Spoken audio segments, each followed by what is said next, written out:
विश्वामित्र जी के कहने पर भगवान श्री राम और लक्ष्मण जी जनकपुरी जाने के लिए तैयार हो गए।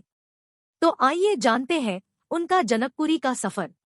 जनकपुरी में राम और लक्ष्मण विश्वामित्र के साथ दोनों राजकुमार मिथिला के लिए चल दिए। सिद्धाश्रम के अनेक अन्य ऋषि भी साथ में थे। विश्वामित्र तरह तरह की पौराणिक कथाएं सुनाते जाते। नए स्थानों और वनों में श्रीराम उनसे पूछते और मुनि बड़े प्रेम से उनकी कथा बताते। सोन नदी को पार कर वे सब एक बड़े सुंदर प्रदेश में पहुंचे। वहां बड़े सुहावन वन थे। श्रीराम ने उस देश के बारे में मुनि से पूछा। विश्वामित्र ने बताया कि यह मेरा ही देश है। बहुत पहले मैं यहाँ का राजा था। इसी प्रसंग में उन्होंने अपनी वंशावली भी राम लक्ष्मण को बताई। रात को उन्होंने विश्राम किया और वे फिर आगे बढ़े। विश्वामित्र ने गंगा की उत्पत्ति, पार्वती की कथा और स्वामी कार्तिक के जन्म की कहानी राम लक्ष्मण को मार्ग में सुनाई। जब वे मिथिला के निकट पहुंचे तो नगर के बाहर उन्हें एक सुनासा आश्रम दिखाई पड़ा। श्रीराम ने उसके विषय में जानना चाहा। ऋषि बोले, किसी समय यह गौतम मुनि का आश्रम था। जब वे अपनी पत्नी अहल्या के साथ यहाँ रहते थे तब इसकी शोभा अद्भुत थी। एक दिन बड़ी दुखद घटना हुई। एक रात को सवेरा हो जाने के भ्रम में जब गौतम ऋषि गंगा स्नान को गए तो ऋषि के भेष में इंद्र आश्रम में घुस आया। जब वह आश्रम से निकल रहा था उसी समय महर्षि गौतम आ पहुंचे। इंद्र को देखकर उन्हें क्रोध आ गया। उसे कठोर शाप दिया। उन्होंने अहल्या का भी त्याग कर दिया। अब वह पत्थर की मूर्ति की तरह रहती है। मन में राम राम कहती हुई दिन काट रही है। यह कथा सुनकर राम को अहल्या पर दया आई। राम ने बढ़कर ऋषिपत्नी के पैर छुए। राम का स्पर्श पाते ही अहल्या शापमुक्त हो गई। वह पहले की तरह सुंदर भी हो गई। गौतम ऋषि ने भी अहल्या को सहर्ष स्वीकार कर लिया। इस घटना से राम का यश और फैल गया। राजा जनक को विश्वामित्र के आने का समाचार मिला।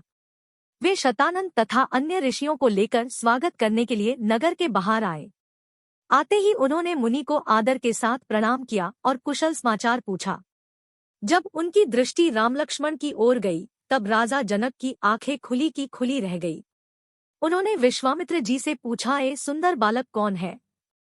किसी राजकुल के भूषण है अथवा साक्षात भगवान ही है?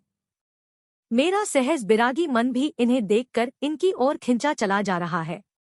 विश्वामित्र ने कहा, महाराज आपका कहना ठीक ही है। ये कौशल नरेश महाराज दशरथ के पुत्र हैं। आपके सुनाभ नाम के विचित्र धनुष को दिखाने के लिए मैं इन्हें अपने साथ ले आया हूँ। पुत्री सीता के विवाह के संबंध में जो आपने प्रण किया है उसे मैं सुन चुका हूँ। राजा जनक ने मुनि की स्तुति की और यज्ञशाला के निकट ही एक रमणीक उद्यान में मुनि और राम लक्ष्मण के ठहरने का प्रबंध कर दिया।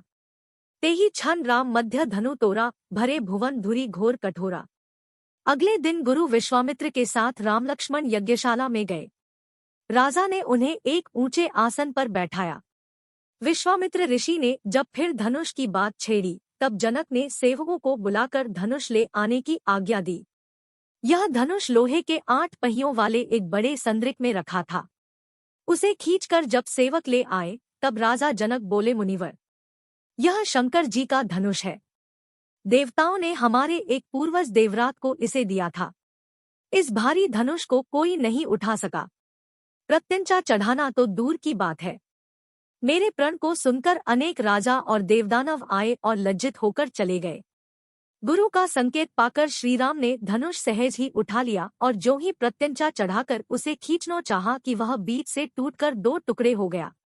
वज्रपात जैसा भयंकर शब्द हुआ और पृथ्वी कांपने लगी।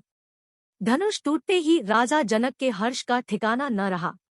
राम के सौंदर्य और बलविक्रम को देखकर वे बोले, मुनिवर, आपकी कृपा से मुझे अपनी प्यारी बेटी के लिए मनचाहा वर मिल गया।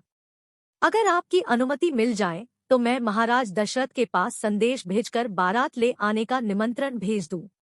विश्वामित्र बोले, अब क्या पूछना? शुभ कार्य में देर क्यों की जाए? राजा जनक ने अपने चतुर मंत्रियों को शीघ्रगामी रथ द्वारा अयोध्या जाने की आज्ञा दी। तो ऐसी रही भगवान श्री राम की जनकपुरी की यात्रा। वीडियो देखने के लिए आपका शुक्रिया। वीडियो अच्छी लगी हो तो लाइक और शेयर करें।